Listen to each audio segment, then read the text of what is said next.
These are just some of the trains that should have taken hundreds of thousands of people to work this morning.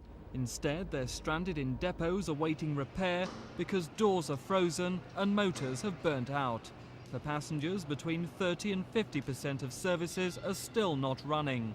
British Rail stand accused of buying cheap rolling stock which can't cope with the bad weather. Tonight, passenger watchdogs went to see Transport Secretary Malcolm Rifkind to demand this week's chaos never happens again. He was immensely disappointed, as all we who represent the consumer, the traveller, are also disappointed and rather angry that things didn't go better when British Rail thought they could keep the services going. Well, this is a train motor, and this is the special type of snow that's been getting inside them, causing the problems for British Rail.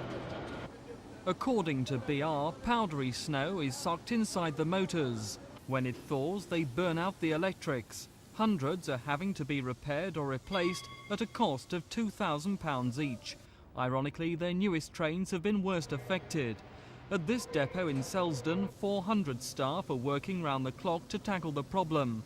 But most experts agree that if BR spent more money, bought the right type of trains and used folding doors like on the continent, these problems could be avoided. How far do you go in making sure that everything is totally weatherproofed to withstand this sort of situation that we've had just recently, when you might only have this once every 4 or 5 years? But if we're going to get weather conditions like this, surely BR should be doing something about it and should have done something about it years ago. Well, that's something that obviously I'm sure will be taken on board, and obviously they'll have to certainly think more about that than perhaps they have done in the past. With hundreds of carriages still awaiting repair, passengers face another week of disruption, although Anglia region promise a normal service for the morning. BR have promised to look again at the design of their trains, but that's little comfort for passengers suffering the ongoing misery. This is Mike Pearce for Thames News.